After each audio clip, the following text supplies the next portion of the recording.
अस्सलामुअलैकुम एवरीवन, कैसे हो आप सभी लोग। यार मैंने पोस्ट भी की थी कि अगर आपने कोई क्वेश्चन पूछना है एमडी कार्ड से रिलेटेड, कोई भी आपका क्वेश्चन है तो आप पूछ लो, लेकिन इतने ज़्यादा क्वेश्चन आए हुए थे मैंने सोचा कि एक लॉन्ग वीडियो बना दूं बजाय कि शॉर्ट वीडियो बनाने के। तो काफ़ी अच्छे क्वेश्चन भी थे उसमें और मैंने सोचा कि ज़रूर मैं वीडियो बनाऊँ। अभी मेरा लेक्चर होने वाला है तो उससे पहले जो सबसे पहला क्वेश्चन था ना कि बहुत सारे टॉपिक्स हैं और उनका अपना डिफ़िकल्टी लेवल है और उसमें से जो सबसे ज़्यादा मुश्किल एमसीक्यू आएंगे तो उनका क्या करना है। देखिए एमडी कैट अगर 180 मार्क्स का है ना तो उसमें से 15 से 20 एमसीक्यू सिर्फ ऐसे आने हैं जो एमडी कैट के रिलेटेड होने या जो एमडी कैट लेवल के होने। बाकी सारे एमसीक्यूज़ आसान होंगे और उनका डिफ़िकल्टी लेवल एफएससी के जितना होगा, मतलब वो सारे स्टूडेंट्स कर सकेंगे। ठीक है, जो डिफ़िकल्ट जो एमडी कैट लेवल के एमसीक्यू होंगे वो 15 से 20 होंगे, सिर्फ वही हम लोगों ने सॉल्व करने और वही एमडी कैट वाले जो एमडी कैट अकेडमी है वही आपको प्रेपरेट उसको करवाती होती है उसके एमसीक्यूज़ की। जो आपके एकेडमी में टेस्ट वगैरह होते हैं ना, उनका मकसद ये होता है कि जो एमडी कैट लेवल के क्वेश्चंस आएंगे सिर्फ उन्हीं को सॉल्व करवाया जाए और उनकी तैयारी करवाई जाए, तो परेशान नहीं होना। और जब आप लोगों ने एमडी कैट सॉल्व करना है, एमडी कैट का फ़ाइनल पेपर या आप लोग पास पेपर सॉल्व कर रहे हों, तो अपने माइंड में ये बात रखनी है कि मैं सिर्फ वही 15 से 20 एमसीक्यू सॉल्व करने आया हूँ। बाकी जो एमसीक्यूज़ हैं 160 हैं 165 हैं वो एफएससी लेवल के हैं और वो सब ने सॉल्व कर लेने हैं।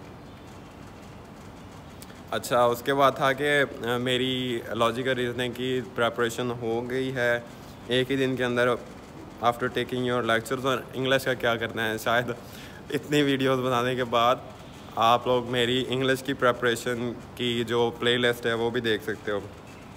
अच्छा भाई, मेरा एक चैप्टर रहता है तो केमिस्ट्री का, तो उसको कैसे प्रिपेयर करना है। देखिए उस एक चैप्टर है, कोई भी चैप्टर है केमिस्ट्री के, इस दफ़ा एमसीक्यू कम आने तो उनमें से शायद एक एमसीक्यू आए या शायद 2 एमसीक्यू आए, लेकिन उन 1 या 2 एमसीक्यूज़ की वजह से आप लोग निगलेक्ट कर रहे हो इतने ज़्यादा एमसीक्यूज़ को और जिनके ऊपर आपका मेरिट बेस कर सकता है। तो बजाय कि अपने पूरे टॉपिक्स कवर करने के आप लोग फोकस करो अभी अपनी रिवीजन के ऊपर। अगर एक आधा चैप्टर रहता तो कोई बात नहीं, सबकी इतने एक रहता होता है, सबका इतना ज़्यादा सिलेबस रह जाता होता है। अगला क्वेश्चन था कि उस आपके फ़र्स्ट अटैम्प्ट में कितने मार्क्स आए, तो फर्स्ट अटैम्प्ट में मेरे मार्क्स थे 167 आउट ऑफ 200 एमडी कैट में से। क्या सर मैं 12 दिनों के अंदर सारा सिलेबस कंप्लीट कर सकती हो? कर सकती हो, रिवाइज़ कर सकती हो, कंप्लीट नहीं कर सकती। अच्छा, ये बहुत लंबा क्वेश्चन था और अस्सलाम वालेकुम भाई, आपसे पूछा था कि मैं केप्स एकेडमी के स्टूडेंट हूँ, मैंने उनसे टेस्ट दिए है, ये इतना लंबा मैसेज, मैंने कहा इसको डिटेल से बताना है। देखो बच्चे, एकेडमी का मकसद मेरे हिसाब से क्या है, एकेडमी का मकसद सिर्फ ये है कि वो आपको लेक्चर प्रोवाइड करे, लेक्चर देना, लेक्चर लेना आपका काम है। उसके बाद जो एमसीक्यू प्रैक्टिस के लिए जो वो टेस्ट वगैरह लेते हैं वो आप कहीं से भी डाउनलोड कर सकते हो, उसका लिंक ले सकते हो। अगर आपका सिलेबस ही कंप्लीट नहीं हो रहा, मैंने भी एकेडमी ज्वाइन की थी और बहुत डिफ़िकल्ट हो जाता है, बहुत मुश्किल होता है सारी चीज़ें मैनेज करना। अगर आपका सिलेबस कंप्लीट नहीं है, चाहे वो क्वार्टर ले रहे हैं, चाहे हाफ़ ले रहे हैं, चाहे एफएलपीज़ ले रहे हैं, जो मर्ज़ी ले रहे हैं, उसका फ़ायदा नहीं है। सबसे पहले अपना सिलेबस कंप्लीट करो और उसके बाद ये क्वार्टर वगैरह देने के फ़ायदा नहीं होता, सीधा एफएलपी सॉल्व करो और पास पेपर ज़रूर सॉल्व करो। अगर मैं यहाँ पे होता तो शायद मैं एकेडमी स्किप कर देता थोड़े दिनों के लिए। ठीक है, पता नहीं है आपके हिसाब से अच्छी एडवाइस है या नहीं है, लेकिन पहले अपना सिलेबस कंप्लीट करो, उसके बाद एमसीक्यू प्रैक्टिस वो सारी हो ही जानी है। ठीक है। अच्छा, please add English lecture for newly added topics. बच्चे मेरा आप कुछ दिनों बाद है ब्लॉग एग्ज़ाम और मैंने अभी तक वो सिलेबस नहीं देखा और उसके टॉपिक्स तैयार नहीं किए।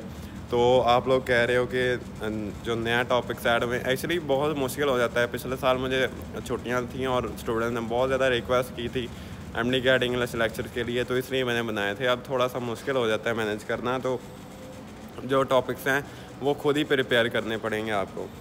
इम्पॉर्टेंस ऑफ एफएलपीज़ साथ साथ करने चाहिए या एंड पे 4-5 कर लेने चाहिए। आई थिंक एफएलपीज़ चाहे आप इतने ज़्यादा सॉल्व ना भी करें, 4-5 कर लें एंड पे, कोई बात नहीं है, लेकिन पास पेपर ज़रूर सॉल्व करने 2 से 3 दफ़ा, 3 से 4 दफ़ा, जितनी दफ़ा मर्ज़ी हो जाए, फिंगर टिप्स पे होने चाहिए। जब मैंने 2023 में दोबारा एमडी कैट दिया था ना, तो उसमें से 15 या 10 एमसीक्यू ऐसे थे जो रिपीट हुए थे।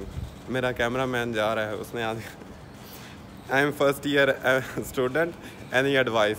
मैं फ़र्स्ट ईयर का स्टूडेंट हूँ, तो कोई एडवाइस, फ़र्स्ट ईयर एफएससी है तो सिर्फ एफएससी के ऊपर फोकस करें, एफएससी पे अच्छे मार्क्स लें, एफएससी की अच्छी प्रेपरेशन करें और एमडी कैट भी आपका हो ही जाएगा।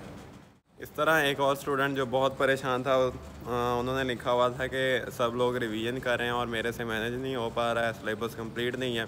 बहुत सारे उनके कमेंट्स आए हुए थे। देखो बच्चे, अगर आप लोग परेशान होना रिवीजन करने की वजह से, तो एमडी कैट में वैसे भी स्ट्रेस होता ही है। वो कल मैंने पढ़ा था कि एमडी कैट के अंदर जो एच आता है वो हैप्पीनेस, उसका मतलब है हैप्पीनेस। एमडी कैट के अंदर एच आता ही नहीं है, ठीक है।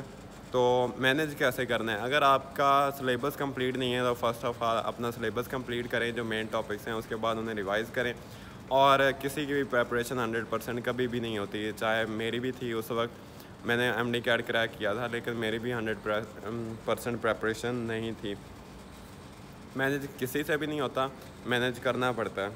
उसके बाद था क्या मैं हफ़्ते में सारी रिवीजन कर सकती हूँ? हफ़्ते में रिवीजन की जा सकती है, रिवीजन की जा सकती है। बायो है, केमिस्ट्री है, जो मर्ज़ी है उसकी रिवीजन की जा सकती है, लेकिन तैयार करना थोड़ा सा नहीं, काफ़ी मुश्किल होता है। पास पेपर्स को भी हाथ नहीं लगाया, तो पास पेपर ज़रूर सॉल्व करने चाहिए। ऑलमोस्ट 2022, 2023, 2024 ये ज़रूर सॉल्व करें और इन्हें चाहे याद कर लें, ठीक है। पास पेपर ज़रूर।